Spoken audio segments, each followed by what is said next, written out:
DNVR Draft Pod, presented by Breckenridge Brewery. This here hat, courtesy of Breckenridge Brewery, 35 years. They've been with us, been a partner for a little less than that, but they are true to us. Check out the beer locator to find a Breck brew near you. Fellas, we're doing it. It's officially draft season. We're here. Post-combine. It's so here. Now we've got most of the data points we need. The hot takes have been released. It's up to us now. Mm-hmm. I'm stoked, man. This is, it's. I feel like there's that kind of awkward period post-national championship, pre-combine, where, you know what you saw on in terms of the season and all that, but it's just nice to start getting some of the answers to the questions we had. And, a lot of these guys that we were pretty high on going into the combine obviously had a pretty good turnout. So I'm excited to dive into it all. Yeah. I don't know, man. We see this more and more every year. And it was a great example of seeing Tom Brady outrun his 40 in his 40s than what he did coming out of Michigan. Yep.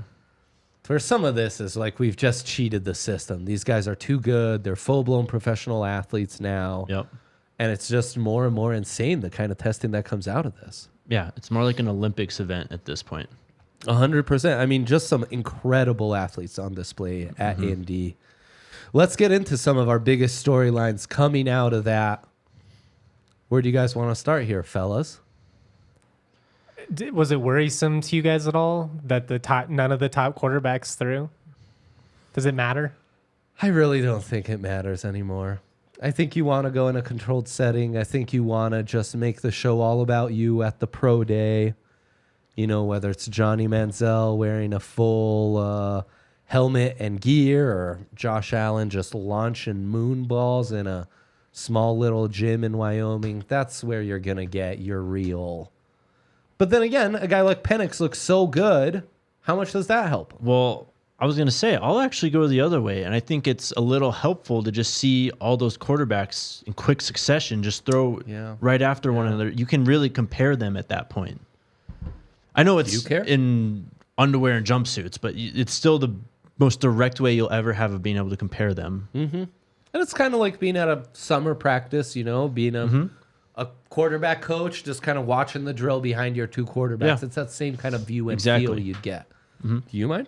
I mean, I think there's something to be said about these guys having to do it when the pressure's on, because I just think there is an element of that with the quarterback position. But no, I mean, I don't think it's a huge deal or anything like that. But I think it makes it a little anticlimactic in terms of a viewing process. Like, I don't think the combine had the same juice this year that it did certain years past. It didn't, and I'll agree with that. It's really more and more just a data gathering, data point thing.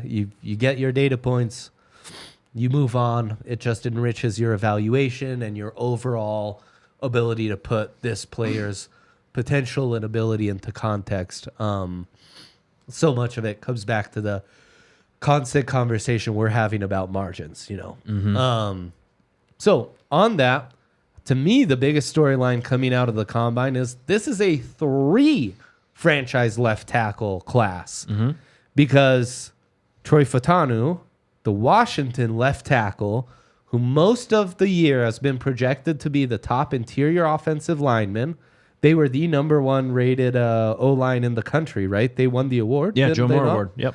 And he was by far their star player. The big question was, what's his length? 34-inch arms. We did it. That's the big one. Yeah, check it off.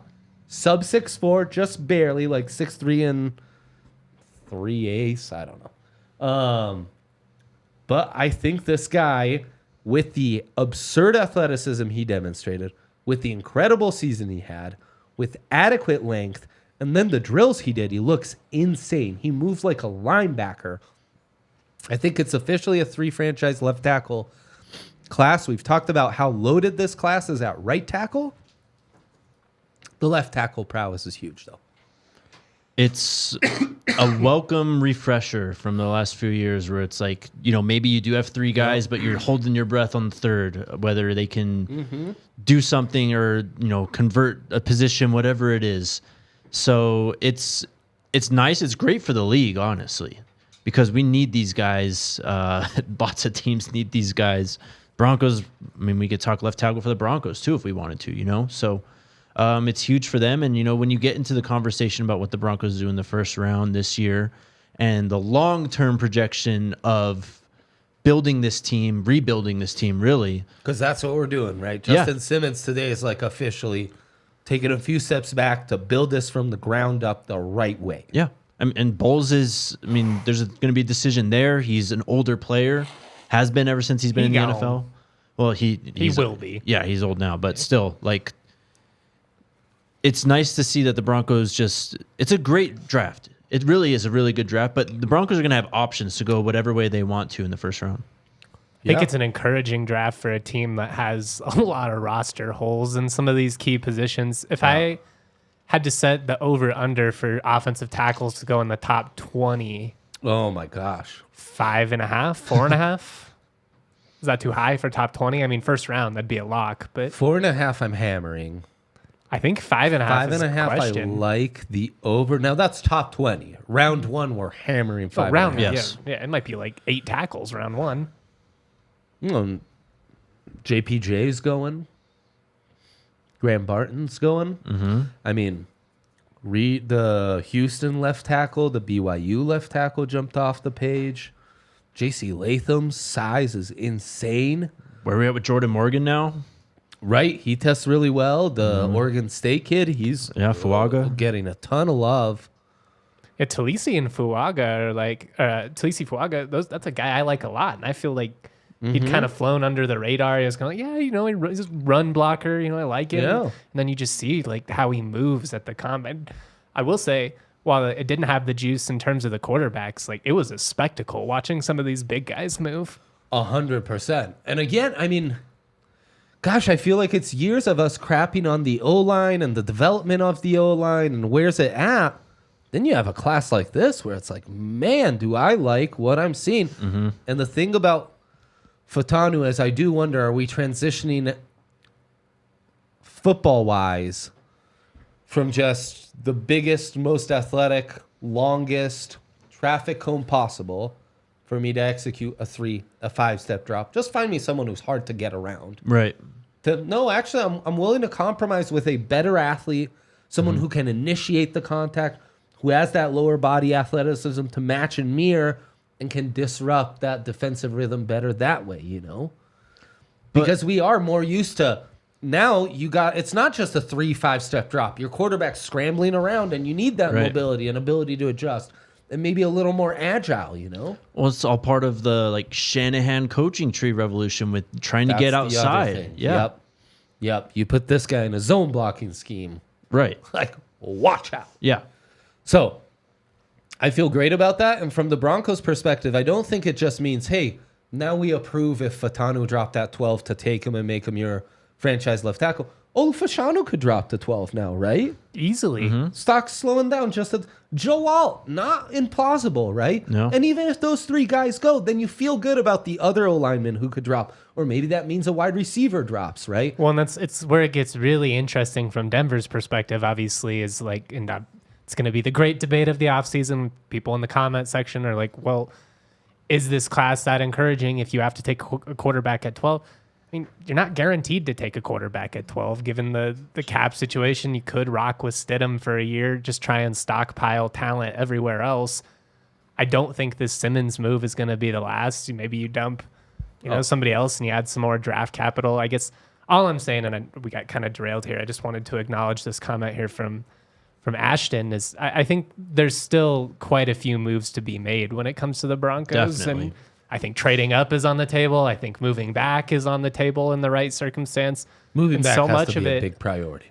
It should be. Like, outside of if there's a quarterback you're absolutely in love with, you're not in a position where it makes sense to get rid of more capital. You don't, as everybody is well aware, it's been a fire sale these last couple years, and now the cabinets are bare. So you gotta rebuild this thing all the way through.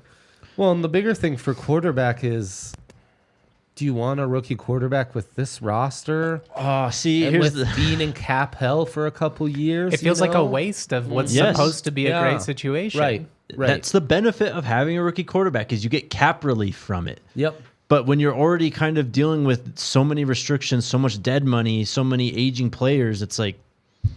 It's been my ultimate dilemma this entire offseason. It's what I keep coming back to because I do think at some point they have to draft a quarterback. Like, you can't... Of course. No doubt. Just clearly, as a franchise, that is a bugaboo they've got to get figured out. They've never been able to do it well. You got to figure it out. I don't know if this is the year. It's... Yeah, load up in other areas if that's the... I mean, right? Definitely, but also I think the part with this class that you have to look at is it's just a very strong quarterback class. And you look forward to next year's and, Is it as strong? What is it? Right, there might be a top-end guy in Shador, Ewers, or Beck, depending on what happens there, but that's kind of it. Like, you're really hoping for guys to really come out of the woodwork to get to even close to this top-end depth that we have this year. Well, it's why we talked about J.J. McCarthy before he declared. That's kind of the swing vote, right? Where J.J. goes, you're either going to feel really good about 24 and 25, or that's really going to slant things towards 24. That is kind of what's happened along these lines of how you rebuild the Broncos. Brock Bowers, smaller, as expected. We'll see the testing in full come come the pro day or what have you, because he didn't do anything. 12, though, feels very likely with how some of these top wide receivers, offensive tackles, how good these quarterbacks look, and even edge rushers. Bowers at 12, a tight end, an undersized tight end for all that this team needs. And we love Brock Bowers.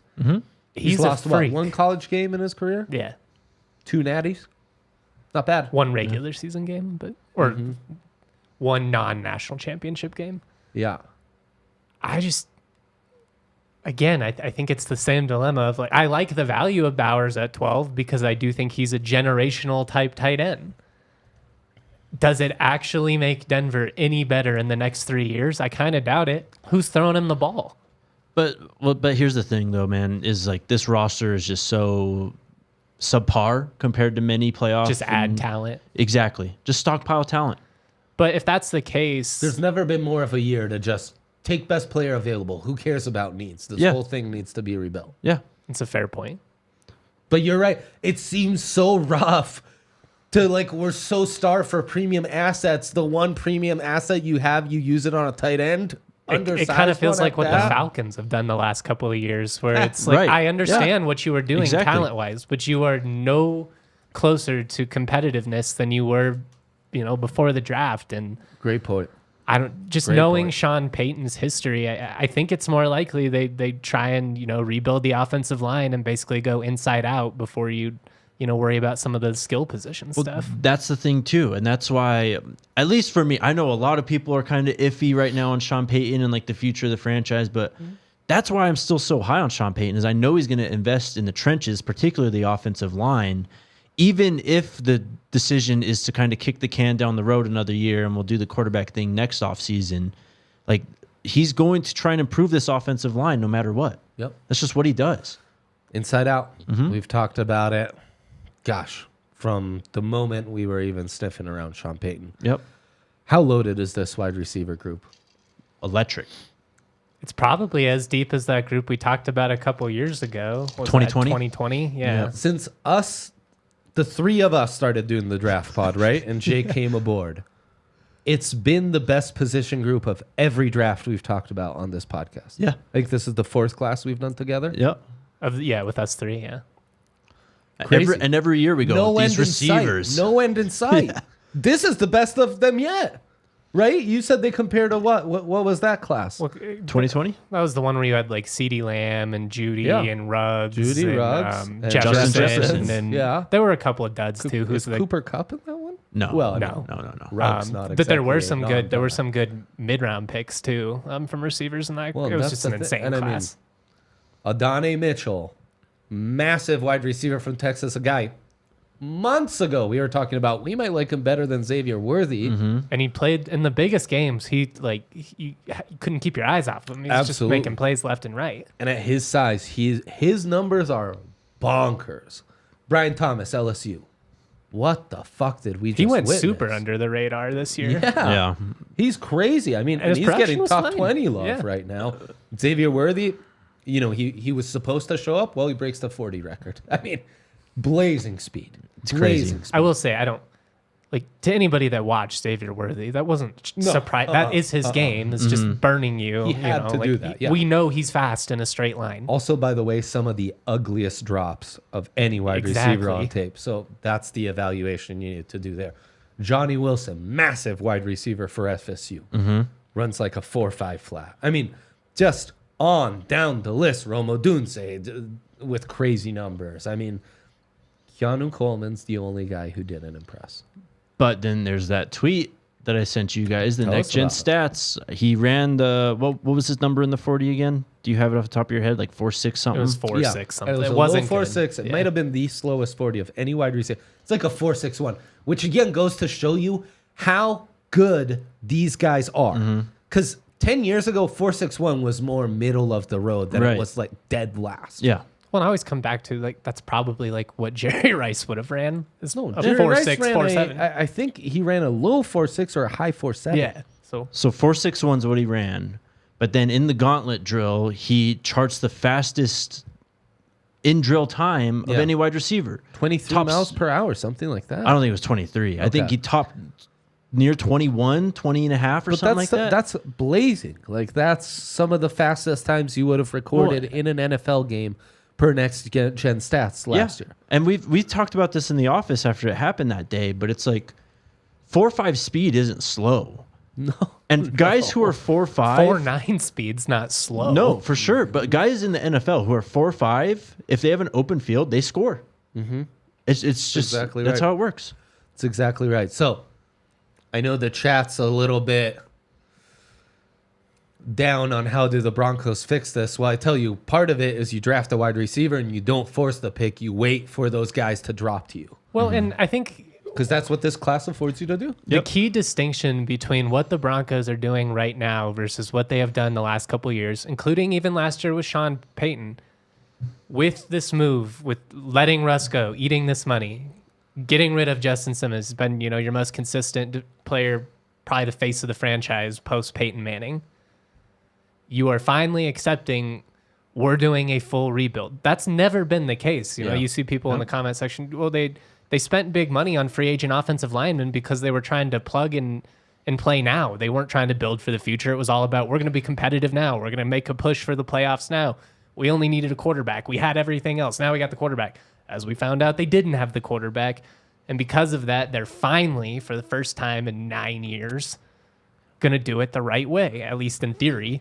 Look at the Philadelphia Eagles. They lose Jason Peters. They just lost Jason Kelsey, and they draft these guys years in advance to replace. That's how it's supposed to be. Yeah, that doesn't happen here. Yep. Like that's the blueprint to not only just being a great football team, but just maintaining dominance on the offensive line is continuing to build always. Like you can't take a year off from that shit, man. Shoot, the Chiefs have hit on more Absolutely right. 7th rounders the last couple of years than the Broncos have hit in their 3rd rounders. Like it's just 100%. it's going to be a completely different mentality, and obviously they're in a tough spot because of those decisions, because you traded away all this draft capital. You're not sitting here with a million picks, which would be great if you had all this cap flexibility and a bunch of picks. But that's what I'm saying, or going back to earlier, the last move is not even close to have been made at this point. Yeah. I'm That's just excited exactly that right. it's finally going in this right direction, and that it's Same. an acceptance of the only way out is to burn it down, man. You got to let this forest fire go so it can grow anew. 100%. So I think those were the big themes coming out the combine. We're going to get into individual players because there's so many guys that pop, so many guys in that range. So can't wait to do that. So many Breckenridge brews for you. It is the official craft beer of DNVR. Bless you, Jake. You know we love our Breck Brew at DNVR. Go to breckbrew.com. For their beer locator, find a Breck Brew near you. Try out some of our favorites. Avalanche Amber Ale, of course, Mile High City, which low-key doesn't get enough love. Fun Slinger's good. Broncos Country Pale Ale right there. Good company, hard seltzers. They've got all sorts of stuff. I know Alyssa was just at the farmhouse scouting out maybe some fun stuff to do. Let's go. From the farmhouse Let's there. go. So it's always great to work with Breckenridge Brewery. It's always great to sit down after a long day and enjoy a Breck Brew. Check out the beer locator at breckbrew.com to find a brew near you. And then Fubo TV. Fubo TV, the way to watch live sports. In the, what's that called? The little Common area. common area. People were watching Pac-12 Network, which you can get on Fubo to watch the Buffs in the Pac-12 tournament. CBS Sports Network. You can watch the Combine with the NFL Network. I mean, Altitude last night, unfortunately, it was a TNT game, but because of the blackout stuff, like with Comcast, it's blacked out on TNT. But if you have Fubo, you can watch Altitude. You don't even have to worry about that. Yep. So it's the best way to watch all sports, really, but especially Colorado sports at the best price point. You don't have to sign up with a contract, no cable, anything like that. You just, boom, you sign up, you start watching right then and there. You get DVR included. There really is nothing better. Watch all of your favorite NBA action with Fubo. Go to www.fubotv.com/DNVR. Sign up for 15% off your first month of Fubo Pro. Okay, we've got some fun ones here. Thinking of the Combine, who would you now consider a 12 that you might have been on the fence about before? Let's start with Dallas Turner, the edge rusher out of Alabama.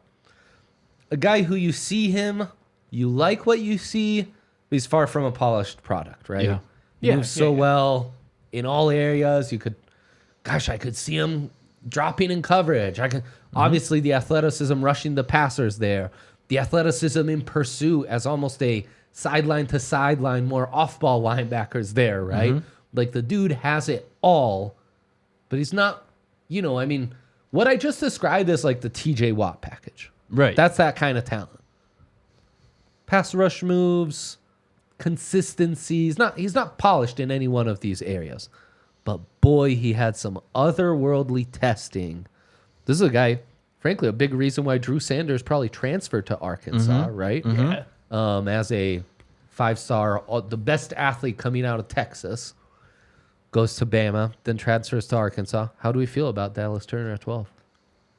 I don't mind it at 12. I think top 10 would be a little bit rich just because I think baseline, he is a very good NFL player. I don't know if he has that same ceiling as a guy like a TJ Watt who you mentioned. I didn't see the same type of relentless motor. No doubt. There were kind of some stretches I felt like where he disappeared. Some of that had to do with what opposing offenses were doing, running away from him at times. I thought he played really well, especially in the SEC championship game, was good in the playoff, but I don't know. He's a guy that's done a little bit of everything. He's even dropped back in coverage in times. And I don't think he's incompetent in those settings. I think, sideline to sideline, he's really rangy. I just wonder if he's, dips into all the trades, but a master of none, jack of trades, master of none. That's kind of my impression with him. Even Will Anderson, you would just have these moments purely from a pass rushing perspective where there'd be 4 or 5 snaps in a row where he just would torch a tackle. Yeah. And I don't know if I saw that. He was so polished compared to Dallas Turner. And he had a lot more variety in terms of the pass rushing skills. So big time. That's the thing. He's a raw athlete, though. He's not gonna be. You draft him, and all of a sudden you have a starting edge who's gonna be a 10-sack guy, right? But the best, what he could be, maybe still is yet to come. Yeah, it's the potential. Point. That's He's what you're drafting. Bradley Chubb. Bradley Chubb almost breaks the rookie sack record, or does, right? I think tied it. Yeah, and kind of peaked. Kind of peaked that one season. No, he's a guy who's just getting started in terms of the upswing of his football career, I think. I'd agree completely.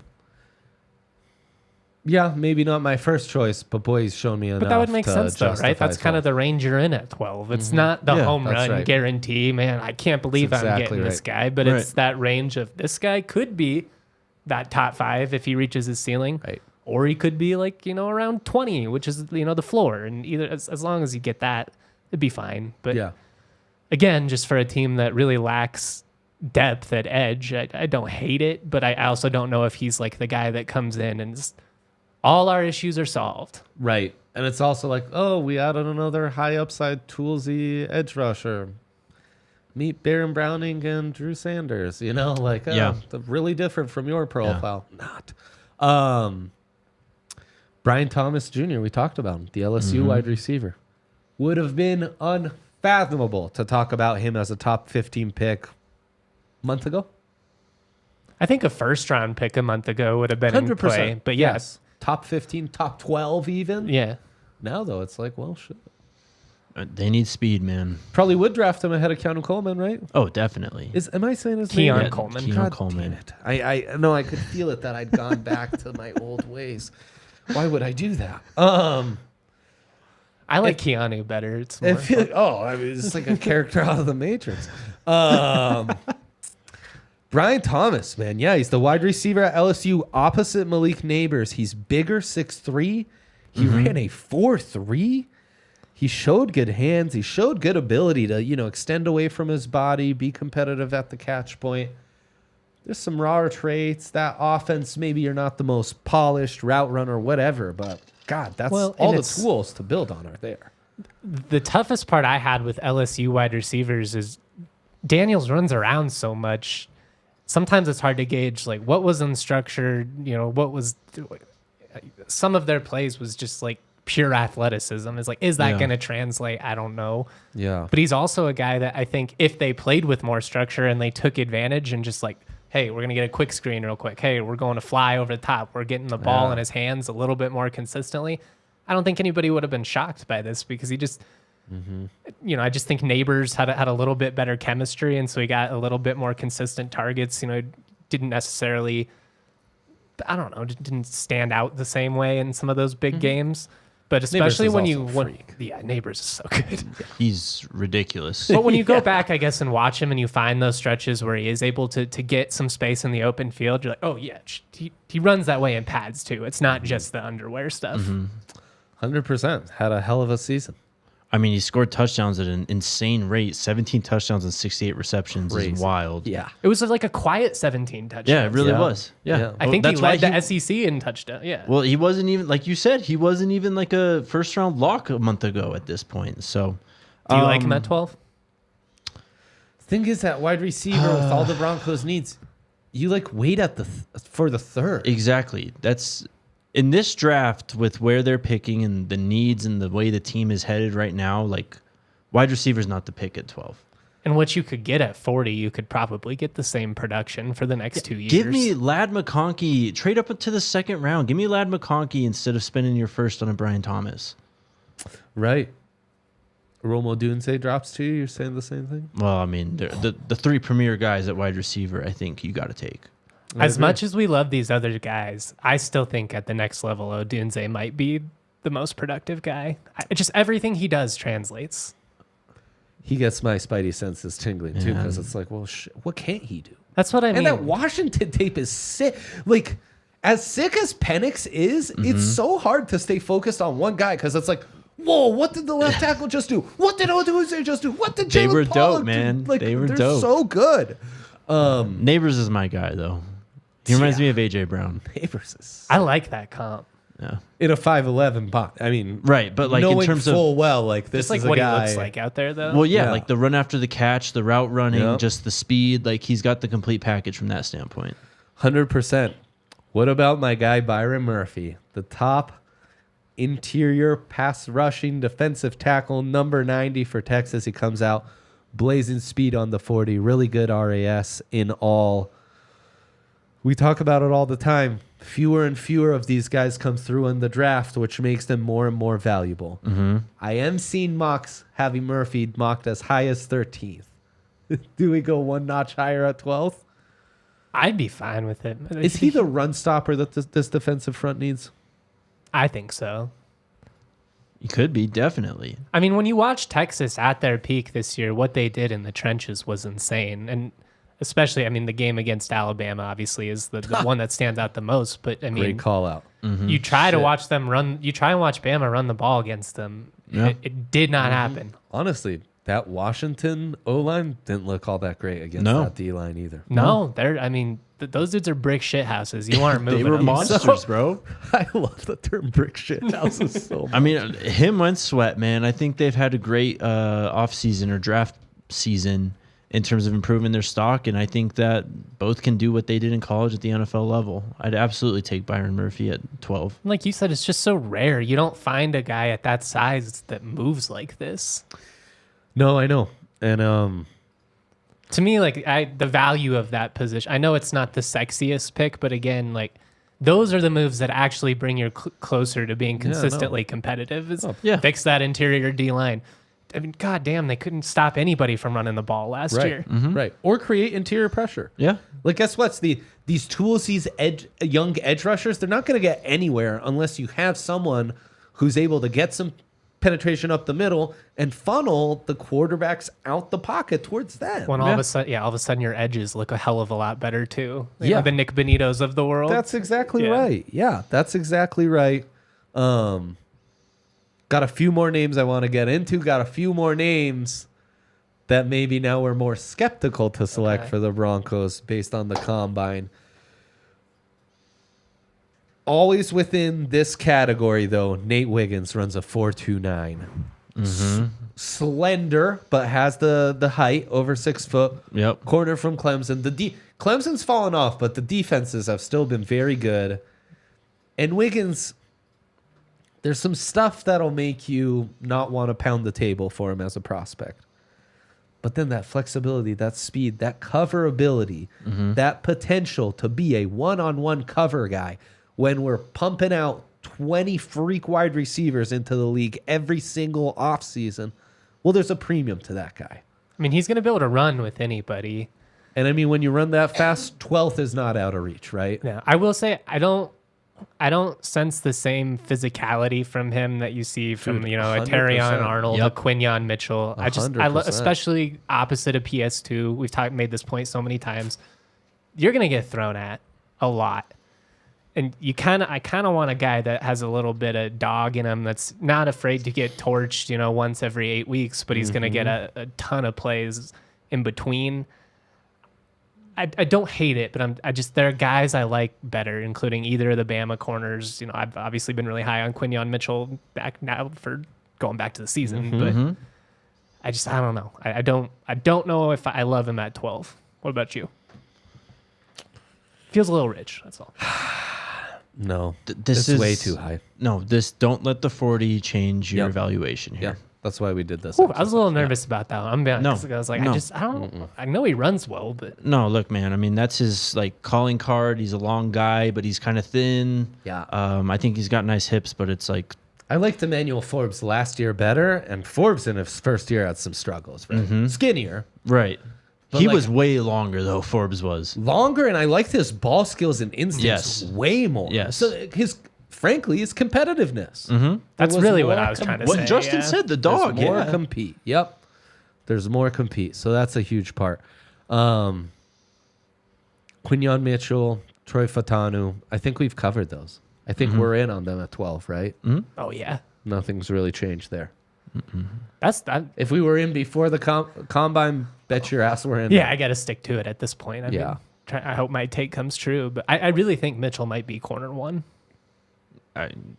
Is it possible to just be a riser the entire process? Because that's all he's done. No kidding, right? Like he was like, all right, top 50 guy. Like, look out for this guy. He could be a day 2 gem. And then it's like, all right, he's sneaking into the first round. Like now he's sneaking into top 15. Like, Yeah, is this guy gonna be a top 10 pick when it's all said and But done? that's why it's fun for people like us that actually do this and you watch them, because you can, everybody has their own opinions. You Right. can read a million mocks. You can listen to everything that Kuiper and McShay, and I consume it too, just like all you. All these guys are great. Sometimes you just got to trust your eyes. And when you watch him, I know it's Toledo. I know it's the MAC, but man, he just moves better than anybody I see, and he never turns it off. And the production's insane. So. He's big, he's fast, he's got ball production. Like Yeah. it checks all the boxes. It's Well, and frankly, he stands out above the rest the way other great G5 prospects have in the past, the way Trey McBride stood out above the rest in the Mount West, the way William Jackson, a guy I've compared to even like a Vander Esch out of Boise. Yeah, absolutely. Yeah. Absolutely. He might pop more than Vander Esch. Vander Esch was more selective, but I like that call out as well. On the other hand, Terrion Arnold might be one of those guys who now we're a smidge more skeptical of selecting at 12 after the combine. The phenom cornerback out of Alabama, a guy I've been high on all season, went viral for getting shooken up on the sideline by Nick Saban and then having a very insightful response to why he took that all in, didn't take offense, just was trying to take the teaching. He went as high as 8th overall on Daniel Jeremiah's big board before the combine. Bless you, Alyssa. But runs a 4.5 flat, which, hey, we should all be so lucky. Right, exactly. It's not a 4.33, though. It's not a 4.2 that Wiggins is running or Mitchell with the 4.3. Any more skepticism on Arnold? Play speed is the most important thing. And he was able to make it work at Alabama. I don't really care what the stopwatch says. I'm kind of out on the NFL Combine, by the way. I know I kind of talked to you about this earlier, but I think it gets overvalued for certain hot takes. No, it absolutely does. So to me, this validates and maybe this was a hot take by me, but to me, watch the games. Terrion Arnold is a stud. Now, to me, this might be the difference between if it was Mitchell or Arnold. Okay, maybe Mitchell's won because he ran a little bit better. But 12 games, dude didn't have a bad game all season. I mean, the combine's overrated when we overrate one single data point in a thing that's giving us tens of data points. Exactly, and people just don't use it as a tool as often as they do, and they use it as almost more important as a set of 10 games at times. Yeah, right. Well, and if he runs a 4.4 at his pro day, is he a top 10 pick again? That's what I'm saying. Right. Well, and the NFL does this. Yeah. Trayvon Walker goes first overall ahead of guys like Aiden Hutchinson. Yeah. Purely based on combine tests. Yeah. John Ross went top 10 for running the fastest 40 of all time. There's going to be a lot of Xavier-worthy comps with that. I lost my fucking mind that draft. I was like, look, John Ross is fun. He's a fun eval, but he's no better than a late first. Right. You're crazy to draft him high first. Yeah. Darius Hayward-Bay, all these guys. Yeah. Yeah, exactly. So you got to be very weary of that 40 number. Well, I think it's easier to happen now, too, when you have less of the Caleb Williams and Drake Mays participating, and we're focusing more and more on just the freaky, the athletes. Yeah, you're kind of looking forward to that. You're looking for that. Oh, my God, this is the guy. Right. And that stuff matters. We talk about it all the time, the margins because of your potential. Yeah.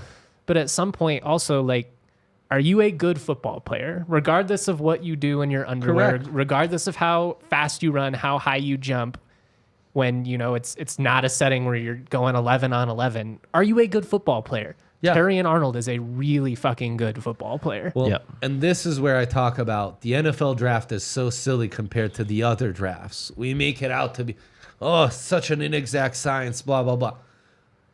Sure, totally. NFL free agency is an inexact science, right? Sometimes guys perform really Joe good Flacco. right, on a rookie contract, and then they kind of stink when they get that big money. Inexact science, no doubt. But go tell hockey scouts scouting 16 and 17-year-olds in minor junior leagues in Canada, living away from home for the first time ever. Yeah. And that junior league might be 12th best hockey league in the world. You evaluate someone in the SEC like Terrion Arnold, that's a pro player getting coached up from one of the best coaches in all of football in the second best league in the entire world in that sport. Yeah, going up against Malik Neighbors and Brian Thomas, who we just talked about. Right, and he's not 16 and 17. He's 21 and 22 competing against the other 21. Yes. The projection, it's not that much of a long shot, to where a decimal of a second or a tenth of a second, should be making this kind of difference. And the other thing, margins all the time. What does it mean? Well, it means that if my arms are 32 inches and your arms are 33 inches, that decimal of a second might be made up by your simple arm length, right? Right. Like it's just it's literally margins. It's why we bring it up so much. Well, here's the last thing I'll say about the whole. Sorry to derail this, by the way, but the combine, the most important aspect of the combine is the interviews. It's all the stuff we do not hear about that no one else hears about. It's our blind sides as scouts, frankly. Exactly, and it's the most important part of this whole process for the teams that go to the combine is to talk to these guys. Find out if they went to their teammates' birthday parties or not. But at the same time, they do ask some stupid questions, but it's like, no, that's I'm with you, that's the most valuable part of the entire process, or of the entire combine, at least to this point in the process. Yeah, that's exactly right. Character matters most. And one great point I heard, the greatest corollary between future NFL success is success at the college level. Wow. Shocker. Wow. Yeah. What a concept. You know what's funny? I came across a Josh Allen Wyoming video yesterday. Is it the one where he's running around, goes back? Yeah, he toes the sideline and stuff. And it's people going like, this will never work in the NFL. It's like, this is exactly what he does in the NFL. Pretty much, yeah. He reined it in a little bit. He's grown a lot. No, but like I of course, but still, it's like this is still the wild football player that you don't know what's going to happen on a down-to-down basis. That's right. And his supernatural upside, his margins allow him to do that. Don't they? Yes.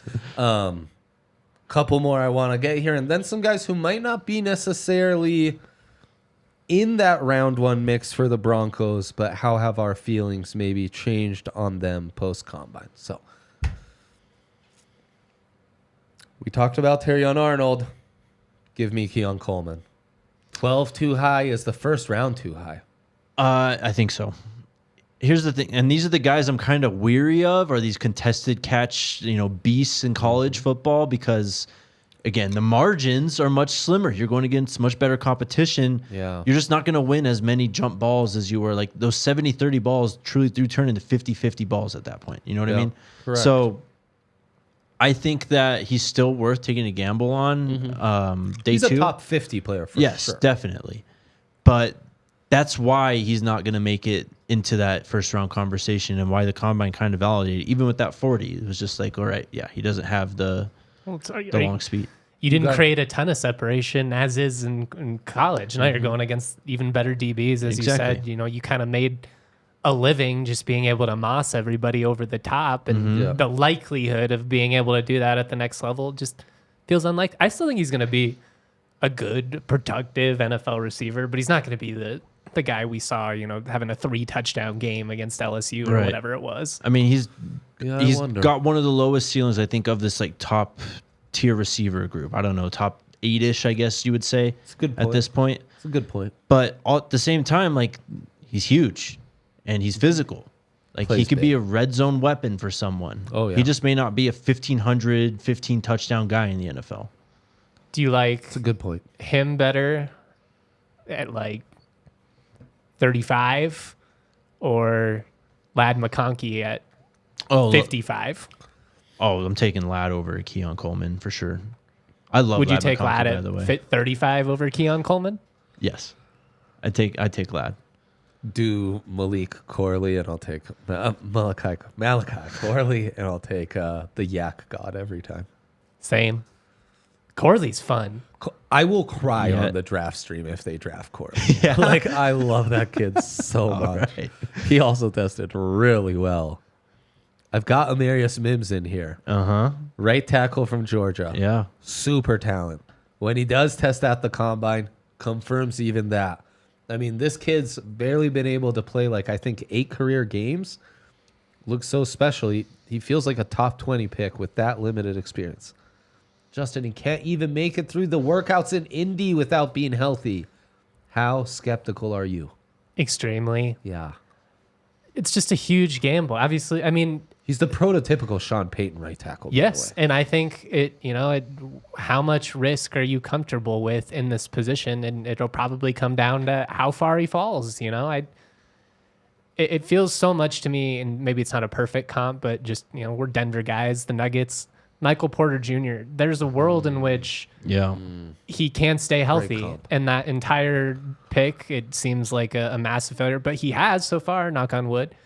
And, so it's this great value pick that you're able to get, and you see the ceiling of a guy like him, and it's, it's very easy to talk yourself into, maybe the guy just needs to change his diet, get with change his stretching routine a little bit. You get him in the weight room, and it's as simple as that. And all of a sudden he has 10 straight years of, you don't know, but you are assuming a ton of risk.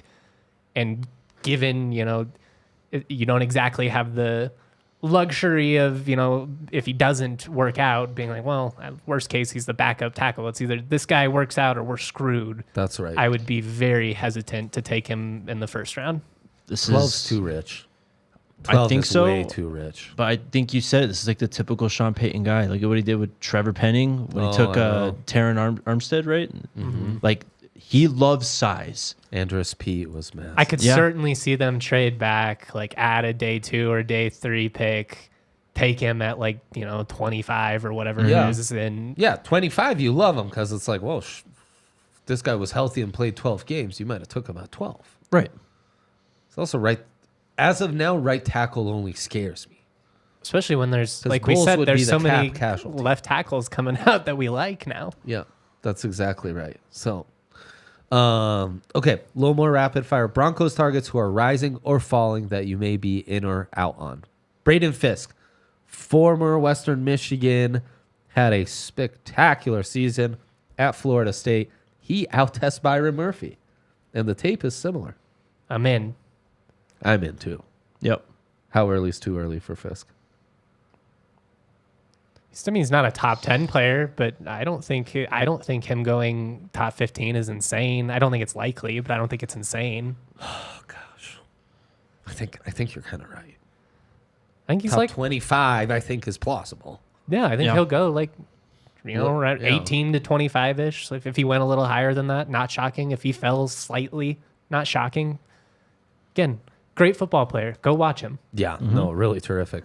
Drake Nugent, the center from Colorado, Michigan guy, one of the few O-linemen that kind of underwhelmed in testing. Do we care, Jake? I don't think so. I don't think we do. This guy stood out to me on bad Stanford teams occasionally. Even before he got to Michigan, he was a guy that I kind of circled. So no. Let the value fall to you and take a great player later than you would have been able to get him pre-combine. Trey Benson, one of my guys, one of my favorite running backs in this class out of Florida State. Scat back, receiving back. He runs a 4.3. Wow, huh? We're in on him. Spoiler, we don't even need to have a conversation. We need speed. With Sean Payton? Yeah, give me a scat back like that. Takmo Kamara, Dallin Holker for me. The top prospects here locally out of Colorado State.